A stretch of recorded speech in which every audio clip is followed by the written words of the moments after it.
MGB Telma, des actualités uniques, dynamiques et renversantes dans le journal TV. De beaux projets pour des budgets serrés. Batimax, le partenaire des bons plans. Batimax, la qualité au meilleur prix. Lultranao ny fampalalam-baovao.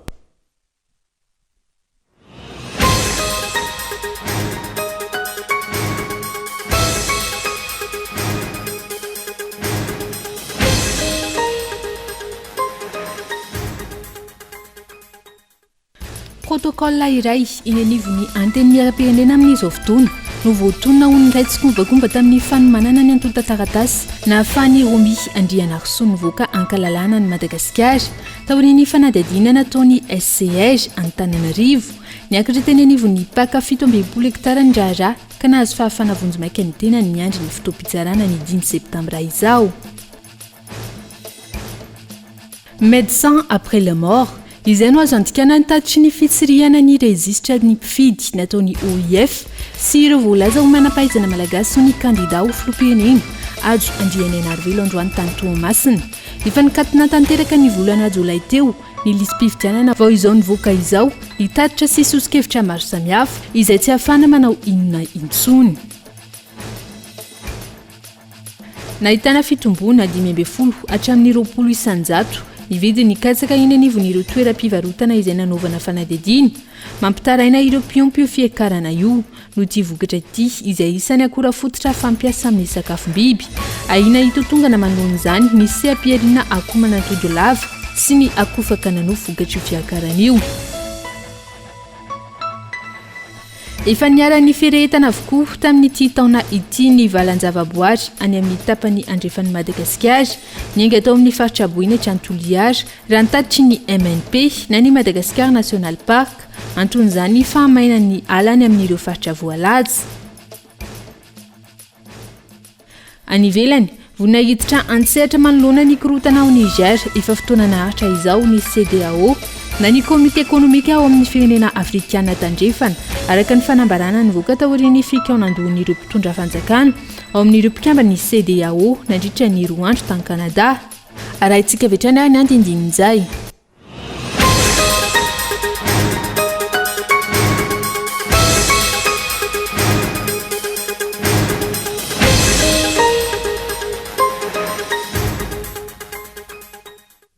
Ankafaly indray tomboka lasy tomboka vavy nisy diako ny tokantrano amin'ny ty aly misy abotsy fa 7 ny volana Aogositra taona 2024 ity manatra ny Araby ary ampananjana tanteraka no anasako anao adaraka ny fampahalambavaoantsika hatramin'ny farany anomboana ny fotoana ary dia tena latsaka ankanterena tanteraka ny mponina any Sava mpamboly sy mivelona amin'ny lavanil raha nanana ny fatim-piainana isan'ny ambony indrindra teto Madagasikara mantsy ny mpamboly sy mpanangona ary mpanondrana lavanil hatramin'ny izay dia vomafy mba tsy lazana hoe mivary lafo tanteraka ankehitriny antony tsy misy mividy ny lavanil ary raha misy dia amin'ny vidiny ambany dia ambany ka rehefa tsy mandeha ny vokatra dia mitotongana ny fiainana ny matoa andatsoratra. Tsy fahita tany Sambava, Antala, Voemara na Andapa iny manerana ny faritry Sava manontolo ny mponina mivarim-pananana. Amidy 7 tapitrisa ariary ny fiara katikatira vaovao. Amidy mora be ny fanaka sy ny fitaovana samihafa ao an-trano. Tsy misy piditra intsony ny magazay. Tsy mandeha intsony ny trano fisotroana isakariva sy ny sisa. Antony, tsy manambola ny mponina. Tsy misy mpividy ny lavanilina nefa efa nisokatra tsy nela ny fotoam-piotazana. Ny trano be mitsoalajoala misy rihana 5 ao an-tanàna azy dia lasa fitehirizam-bokatra sisa no hita. Lavanilina amina taonina isa-tokantrano no hita amin'izao fotoana izao. Tsy manan-kohanina ny mponina izay nanontany ny ory hatramin'izay. Izany no zava-misy any avaratra ankehitriny. Tsy mbola nisy tato anatin'ny 80 taona ny zava-misy vokatry ny fahoany ny kitantany nataon'ny fitondram-panjakana tamin'ny politika nanaovana ity lavanilina ity ilay antsoina hoe volamena maitso. Tao anatin'ny efa taona monja dia potika tanteraka ny fiainan'olona anetsina nitotongana ny fidiram-bola vahiny eto Madagasikara satria tsy misy mpividy, tsy misy mpanondrana ny volamena maitso napalaza ny Madagasikara. Zovy tokoa moa tsy mahalala teto ambonin'ny tany fa iantala no renivohitry ny lavanilina. Potika tanteraka nefa kehitriny noho ny tandrametaka sy ny kototo mamarina ankady ny fiainan'olona sy ny firenena raha iray tamin'ity sary ary mahery ny kilao tany amin'ny 5 taona lasa 3 ariary sisa raha misy mpividy ny magaga dia tsy mitady vahaolana akory ny fitondram-panjakana fa variana amin'ny zavatra hafa ka raha fitondrana tsy mijery ny vahoaka izany dia inona moa no ilana azy mbola miverina ihany ilay hoe tranga tsy fahita tao anatin'ny 80 taona teto Madagasikara ny zava-misy raha io resaka lavanilina io no jerena tranga tsy fahita tao anatin'ny 80 taona teto Madagasikara ihany koa ny hoe olona ambony manana ndraikitra ambony eo anivon'ny fiadidinan'ny repoblika no mangatabolina mba hanomezana orinasa fahazondalana hitrandrakarena kibony tany eto Madagasikara tsy inona akory fa ilay raharaha Romy Vos izay mbola misintona ny sainy maro ankehitriny efa nampitaina teto amintsika fa isany nomena andraikitra amin'ny fitantanana ny lavanilina ihany koa i Romy Vos izy no misara mivantana ary tompona andraikitra voalohany tamin'ny tontolon'ny lavanilina tsy izy irery fa misy mpiara-miasa aminy mandeha ny feo ankehitriny fa manao antsoavo mitady fanampiana ahafahana mandony ny mpiaro sy ny mpisolo vava ny Romy ny vatany ny mpisolo vava izay tsy maintsy andoavana volabe amin'ny maha mpisolo vava azy voalohany indrindra ary amin'ny maha any an-tanin'olona ny raharaha satria tokoa dia tany ambaravaran'ny mpamosavy no nanoko sikidy atraizany fahabarinan'izay ny tantara sy ny fizotry ny raharaha no afantarana ny marina rehetra mikasika izany fa raha izay fitadiavana fanampiana izay tokoa ny zava-mitranga voapirofo fa voailika tanteraka i Romy Vos ny mpitondra aza moa efa nilaza sy nanamafy fa hoe onjoonjo ny Romy Vos samirery io tsy nirahany ny lehibeny efa nisy ihany koa ny fanisorana azy avy hatrany tamin'ny andraikitra nosahanany raha nitranga iny raharaha mikasika ny Romy Vos iny misy zavatra tsy fahita tao anatin'ny 80 taona tokoa eto Madagasikara araka ny ambeti-tenin'ny mpitondra ka dia ireo tokoa no nipoitra samy miandry ny rehetra manontany tena hoe inona indray no hipoitra manaraka izay raharaha makasika ny Romy Andrianarso izay hatrany dia protocole iray eny anivon'ny anteny merapirenena amin'izao fotoana no voatonona ho ny iray tsikombakombo tamin'ny fanamorana ny antota-taratasy nahafahan'ny Romy Andrianarso nivoaka ankalalana ny Madagasikara tao aorian'ny fanadihadiana nataon'ny SCR Antananarivo niakatra teny amin'ny PAC 67 hectares ny raharaha ka nahazo fahafahana vonjomaika ny tenany miandry ny fotoam-pitsarana ny fahadimy ny volana septambra izao fitsiny kolona taorian'ny fanadihadiana izay nataon'ny SCR Antananarivo mahakasika ny raharaha Romy Andrianarso voatonona ho isan'ny nanampy azy tamin'ny fanamorana sy fikarakarana ny antota-taratasy ahafahana mivoaka ankalalana ny Madagasikara ny protocole iray eo anivon'ny anteny merapirenena raharaha fanararota-pahefana kolikoly avolenta sy fifanarahana amin'ny raharaha maloto ireo amin'ny akabeny no mahavoasarinitra azy amin'ity raharaha ity araka ny loharaham-baovao hatrany nandray anjara mivantana sy ankolaka tamin'ny fampanaran-dalàna ny antota-taratasy ny Romy Andrianarso ity protocole eo anivon'ny anteny merapirenena ity ny fahasivy ny volana aogositra 2024 passeport misy roa samihafa izay passeport frantsay ny iray ary passeport de service ny iray no nangatany anaovana check-in teny amin'ny seranam-piaramanidina Ivato tamin'ny alalan'ny fanamorana ny fombafomba izay nataony ity protocole eo anivon'ny anteny merapirenena ity araka izany no nahafahan'ny Romy Andrianarso nivoaka ny Madagasikara niaraka tamin'ny passeport tsy nisy ordre de mission niakatra teo anatrehan'ny procureur de la République tetsy amin'ny PAC na ny pôle anti-corruption 70 hectares ity protocole ity androany ary nahazo fahafahana vonjomaika taorian'ny fankana ambavany andrasana ny toy ny fitsarana izay ataony 5 septambra ho avy izao ankoatra ny fanadihadiana izay atao amin'ireo olona mety niraipetsapetsa tamin'ny Romy Andrianarso tamin'ny fikasana anao kolikoly avolenta tamin'ny orinasa mpitrandraka vatosoa Shemfields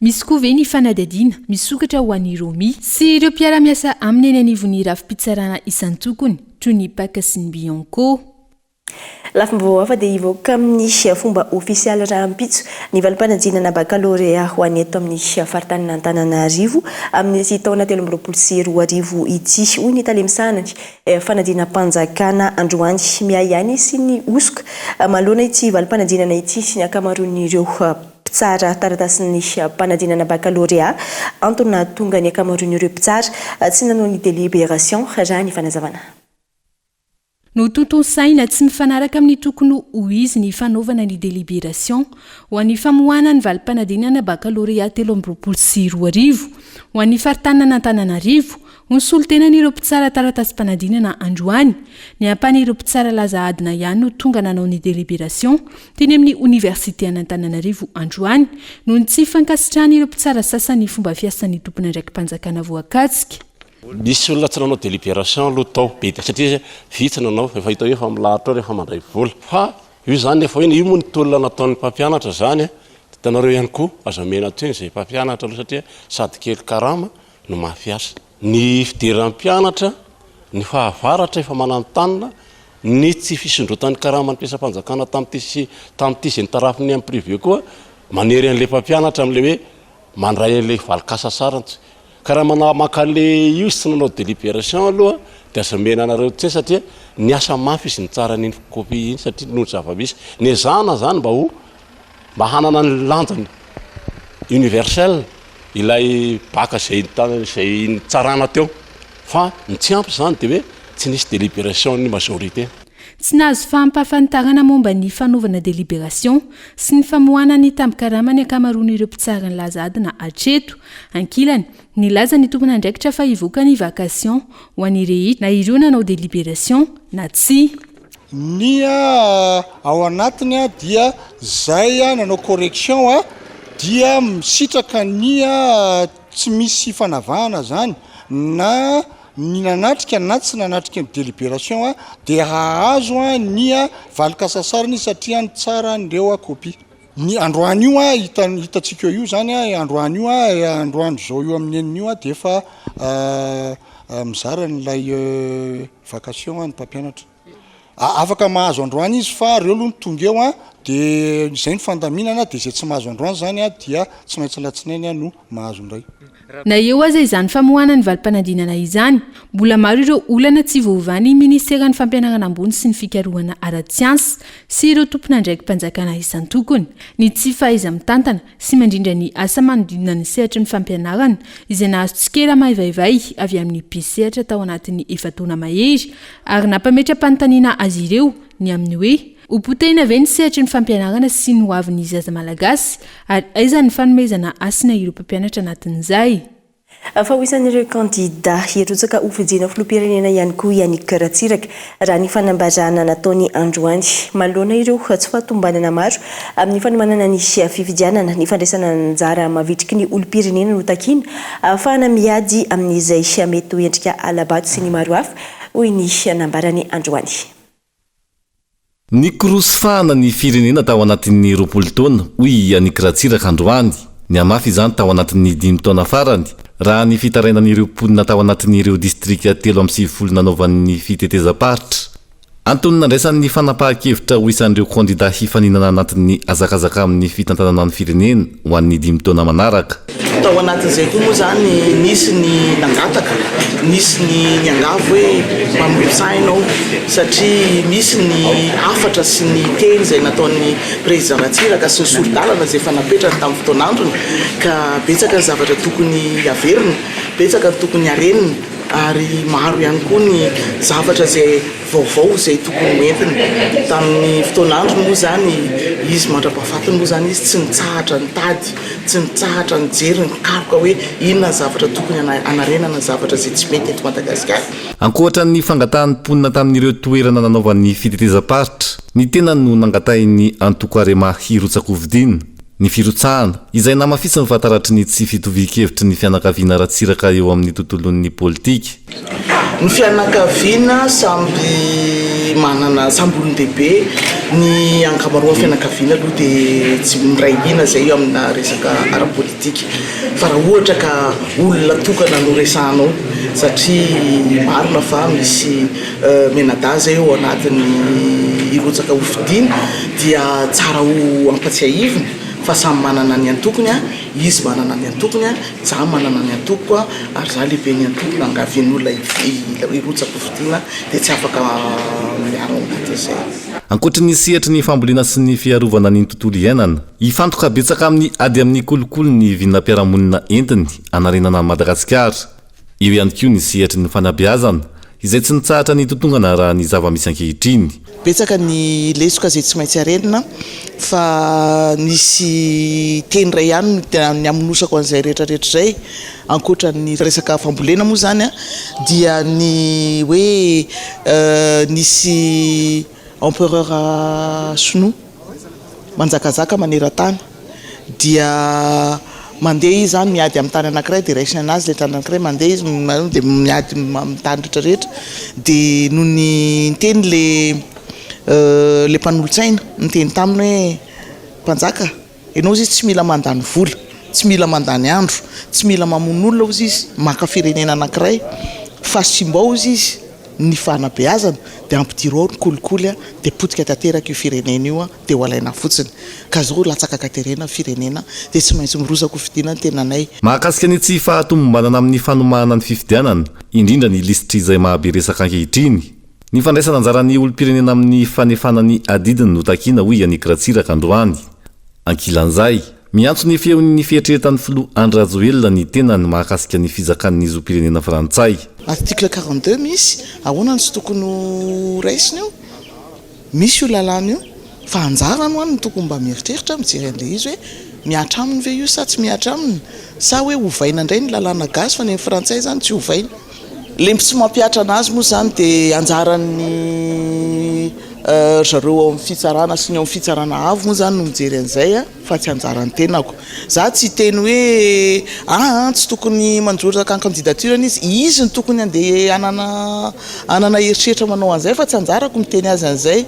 Sao dia lazain'ny olona hoe matahotra hifampitana amin'ny président Rajoelina, azon'ny olona tsirairay milatsaka azon'ny olona rehetrarehetra matao irotsako fidiana na dia nasiana ary nasakana arabola fa dia zay zany no tendiniko hoe isyny heritreriny manokana ary ny anjarany lalàna koa no mieritreritra amin'izany zavatra rehetrarehetra. Androany teny faravohitra no nanambarany Anikratsiraka ara-pomba ofisialy izay fandraisany anjara amin'ny fifidianana filoham-pirenena izay. Efa niatra ny firetana avokoa ireo valan-javaboary ny amin'ny tapany andrefan'ny Madagasikara tamin'ny ity taona ity niainga tao amin'ny faritra Boeny hatrany Toliara raha ny tatry ny MNP na ny Madagascar National Parks. Anton'izany ny famainan'ny ala any amin'ireo faritra voalaza.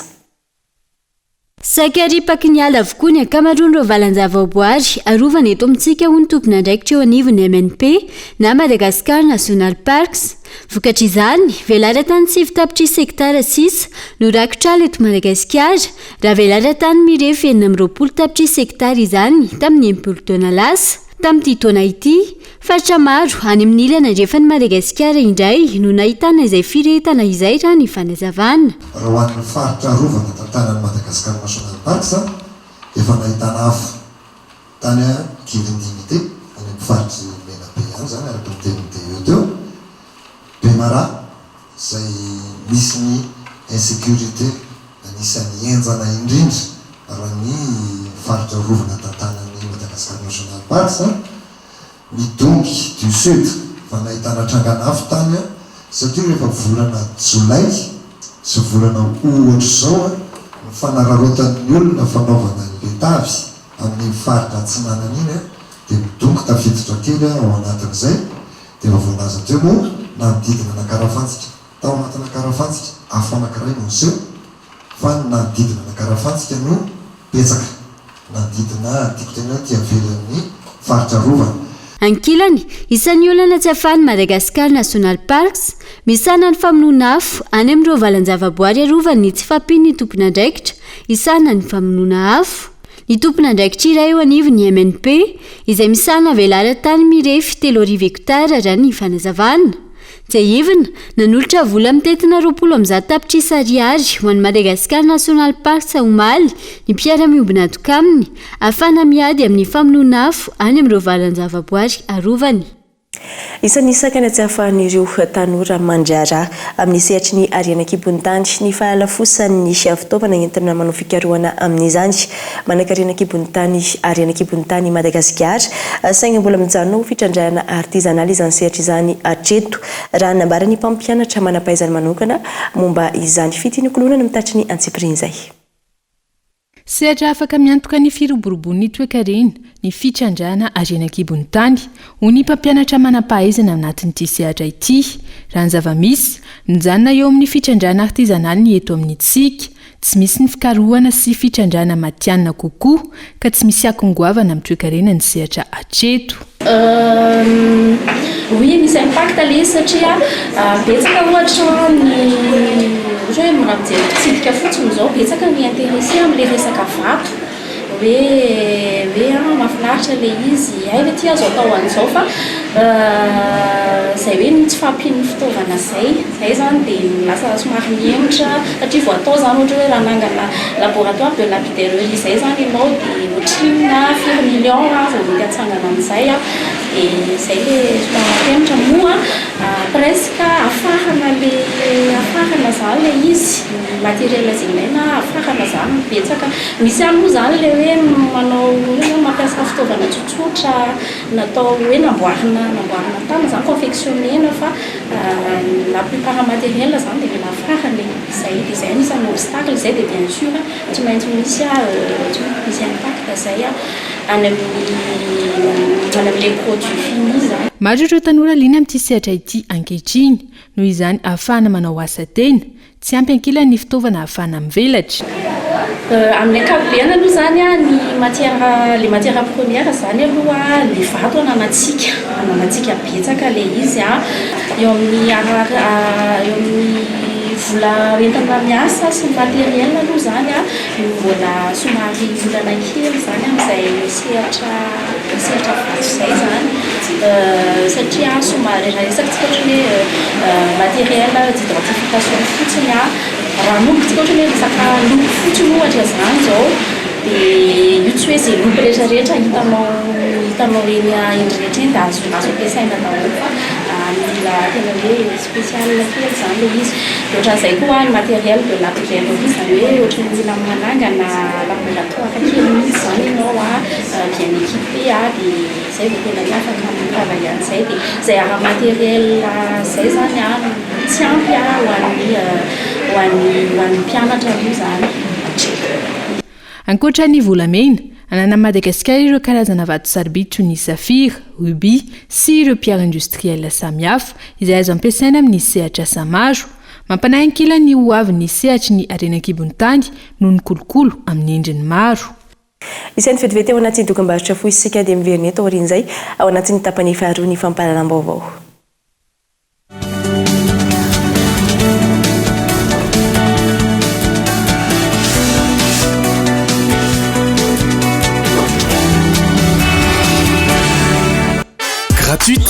Gratuite.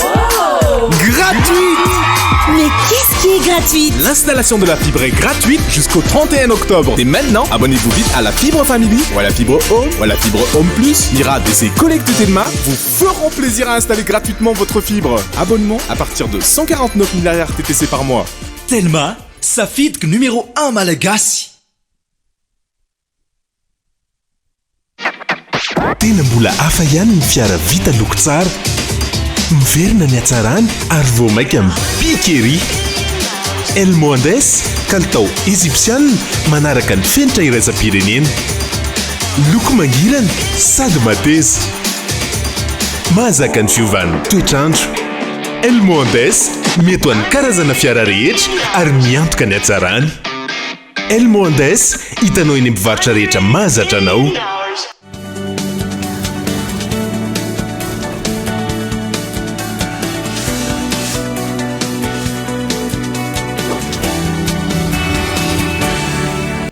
Isaona trany ianao tsy misaraka ny fahitalavitra kolo mamerina ny arabo tonga sy indray ary atao anatin'ny tapany faharoa ny fampahalalam-baovao nahitana fitombony 12 hatramin'ny 20 isanjato ny vidin'ny katsaka eny anivon'ireo toeram-pivarotana izay nanaovana fanadihadiana mampitaraina ireo mpiompio fiakaran'io noho ity vokatra ity izay isan'ny akora fampiasa ho an'ny sakafom-biby ina itotongana manoloana izany ny sehampiarina akomanatodilava sy ny akofakana nofo vokatrio fiakaran'io Christian Dimbry mitatry ny antsipirin'izay.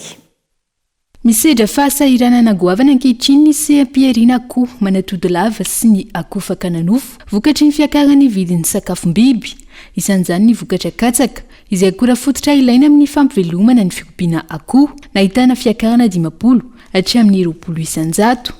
Tena marina fa lafo ilay vidin'ny katsaka. Tena sahirana amin'ilay fiompena akoho amin'izao. Satria taloha teo mba moramora fa amin'izao tena grave be. Sady vola koa fa sasatra. Ohatranao zao io akoho anaky 5. Aza tsy maintsy mandany katsaka 1 kilo par jour. Ora nefa katsaka vangeny 720 ny kilo.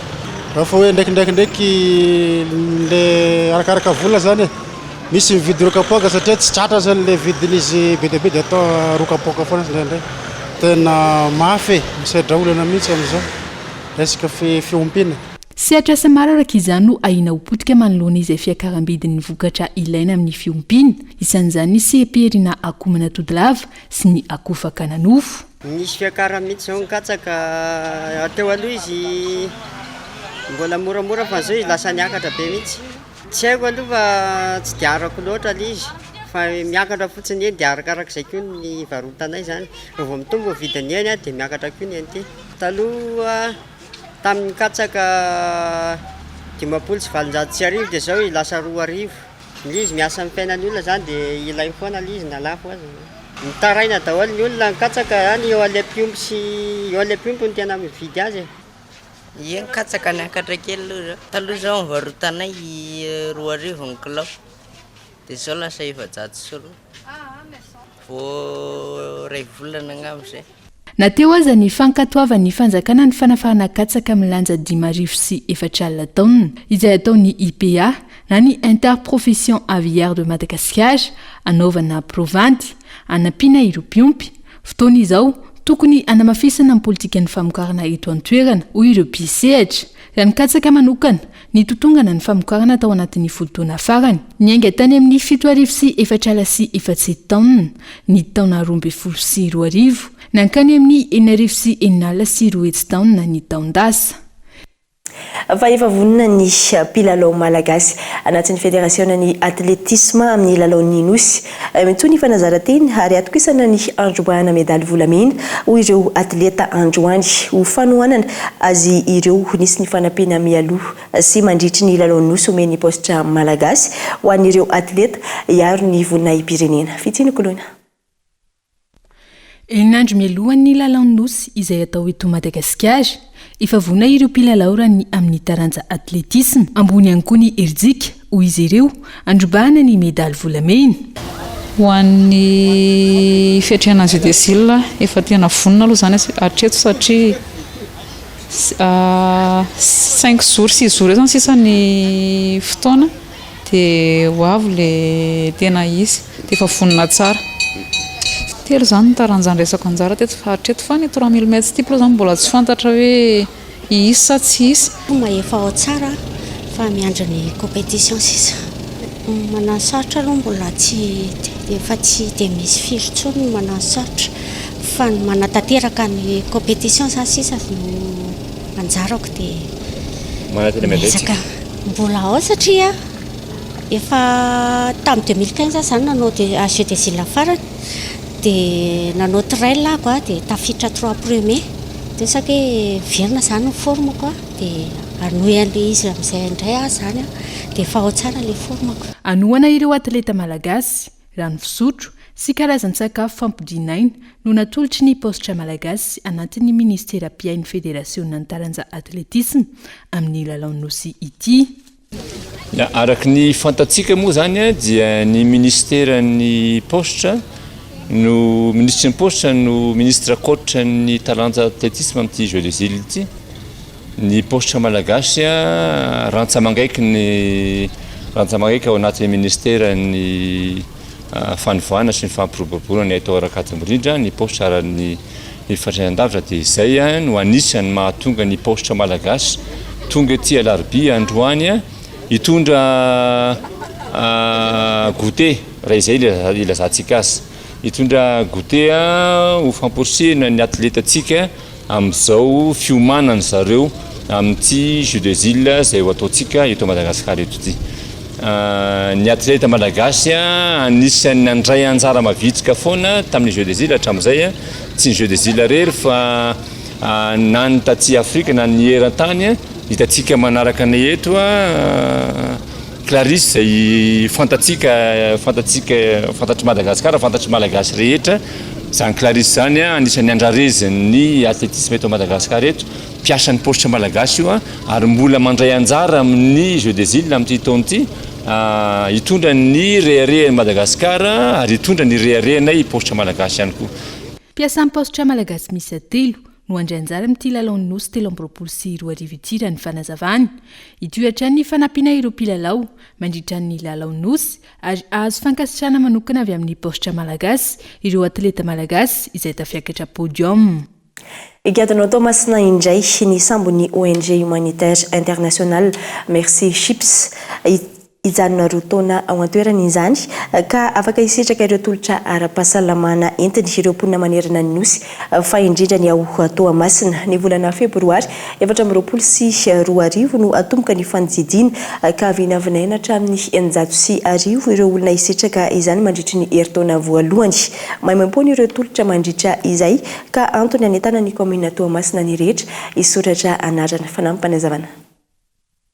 Ny zavatra atongavany eto dia resaka fitsaboana amin'ny alalan'ny fandidiana zany resaka chirurgie izy io.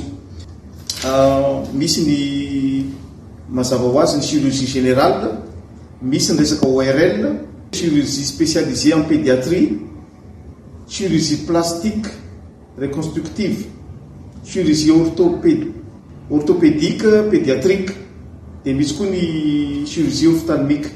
Tiako lazaina zany dia maro ny zavatra tombotsoa azontsika amin'ny fandalovan'ny Merci Chips eto ary zay no mahatonga ny commune miezaka manao zao fanambarana zao. Tombo lehibe ho antsika tamatapy satria ny ankamaroan'ireo olona hodidiana dia avy eto amintsika. Ho avy tsoela zany amin'ny volana oktobra ireo tompon'andraikitra maro ao amin'ny sambo io tonga eto anao an'izay fandraisana anarana an'ireo olona izay vonona. Ny manerana ny nosy zany dia afaka mandray ataontsika hoe misoratra anarana ary ny zavatra goavana ihany koa dia hoe tsy mandovola fa 0 ariary ny fitsaboana izay atao ao anatin'izay fandidiana resantsika rehetrarehetra izay. Maro ireo ray aman-dreny tonga nanjifa ny fitaovam-pianaran-janany nandritra ny hetsika nokarakarain'ny vehivavy malagasy miara-miainga tao Ambatomirahavavy amin'ny maha fitaovam-pianarana amin'ny vidiny mirary azy. Betsaka ny elanelam-bidy tamin'ny vidin'ny fitaovam-pianarana nentin'izy ireo sy ny hita teny an-tsena ka velom-pisaorana ireo ray aman-dreny. Anoizatsika ny fampahalalam-baovao dia nivoaka ny alakamisy teo ny laharana fa 12 ny gazety mpiseho isan-kerinandro Madagascar Matin Hebdo. Lafim-baovao maro samihafa no asongadiny ao anatin'izany. Isan'izany ny fananganana fototra-avitrasa ho fanatsarana ny fiarovana ny tontolo iainana, ny fandraisana anjara ny taranja golf amin'ny lalaon'ny nosy izay ampatreno ny Madagasikara ary ny fandaharana alalino izay vokarin'ny Cool TV FM. Lutte contre le changement climatique, création de la maison de la diplomatie verte. Io indray ny lohateny asongadiny gazety mpiseho isan-kerinandro Madagascar Matin Hebdo ho fanatsarana ny ady atao amin'ny fahampitehany karazan-java-mananaina, napetraka ny vato fototra ho an'ireo trano ahafahana mifampizaratra kefo ho an'ny tetikasa fiarovana ny tontolo iainana eto Madagasikara izay efa tsy nivondrana Europeanina vola. Ao amin'ny pejy faharoa no ahitany mpamaky azy ny antsipriany izay. Ho hitany mpamaky ny Madagascar Matin Hebdo ao amin'ny pejy faharoa ihany koa fa isan'ny taranja andray anjara amin'ny lalaon'ny nosy ihany koa ny golf. Sokajina ho discipline de démonstration. Nosy misy 10 no andray anjara ho anatin'ity taranja golf ity mandritra io lalaon'ny nosy io, isan'izany Madagasikara. Eny amin'ny golf club du Rova eny Andakana no anatotsaina izany ny 2020 hatramin'ny 2020 aogositra izao. Tahaka ny mazatra hita ao anatin'ny gazety mpiseho isan-kerinandro Madagascar Matin Hebdo ny finitsy ny fandaharana alalino izay vokarin'ny Cool TV FM. Ny fiaimpiainan'ireo olona manana fahasembanana niezaka ataon'izy ireo miaraka amin'ny tosika ataon'ireo fikambanana sy sehatra samihafa azy ireo hiatrika ny fiainana sy tsy ahatonga azy ireo vesatry ny fianakaviana sy ny fiarahamonina. Raha ampitso amin'ny valora sy sasany kosa no amelabelarana ny antsiprinin'izay eto amin'ny fahitalavitra kolo. amin'ny maresaka avy any ivelany dia vonina hiditra antsehatra manoloana ny korotana ao Niger efa fotoana maritra izao ny CEDEAO na ny komite économique ao amin'ny firenena afrikanina tandrefana araka ny fanambarana nivoaka taorian'ny fikaonandony ireo mpitondra fanjakana ao amin'ireo mpikamba ny CEDEAO nandritra ny roa andro tany Ghana momba ity olana ity. Na izany azy napetraka olana ara-pameana trany ny fifampiresahana amin'ny lehibe ny tafika nigériana ahafahana mama ampilaminana ny olana. Fanampanazavany eo amin'ny sary ny France 24. Baiko no andrasana dia hiditra antsehatra avy hatrany ny CEDEAO io ny feikevitra nivoaka taorian'ny fikaonandony ireo mpitondra fanjakana mivondrona ao anatin'ny CEDEAO na ny komite économique ao amin'ny firenena afrikanina tandrefana nandritry ny roa andro tany Ghana manoloana ny fanonganam-panjakana sy ny fitazoman'ireo miaramila ny filoham-pirenena nigériana efa herinandro maro izao. Efa voadinika ny pitsopitso rehetra na ara-pitaovana izany na fahaizana miampy ny fanoloran-tena n'ireo firenena mpikambana ahafahana miditra antsehatra raha ny fanambarana. Na izany azy napetraka olana ara-pamiana ny fangatahana fifampiresahana amin'ny lehibe ny tafika nigériana mba amahana milamina ny olana. Amin'ny herinandro avy io dia efa isy ny iraka ara-diplomatika no nisavananando amin'izany raha nitatitra trany. Tsy aivina tsy mbola nisy na resy lahatra ity farany iroso amin'izay fifampiresahana izay aloha hatreto ireo firenenkafa niezaka nandamina ny raharaha ary mbola nanamafy ny antso amin'izany États-Unis sy ny firenena mikambana saingy tsy nisy vokany hatreto. Mifaritra indray ny fampalalambavao tomboka lasy tomboko vavy ankasitrahana ianao nanaraka izany hatramin'ny farany mametraka ny mandra-piona samy mitombo amin'ny fahasoavana.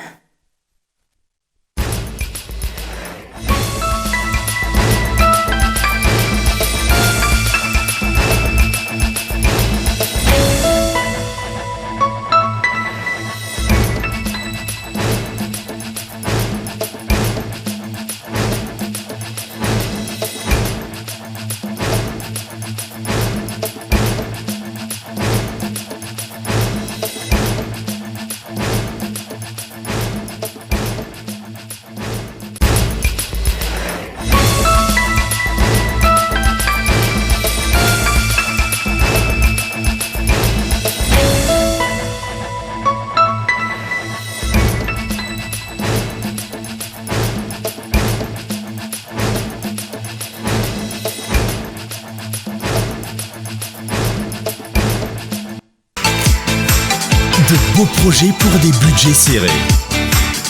Batimax, le partenaire des bons plans. Batimax, la qualité au meilleur prix. Vous a présenté Nivavo. 5G Batelma, des actualités unies, dynamiques et renversantes dans le journal TV.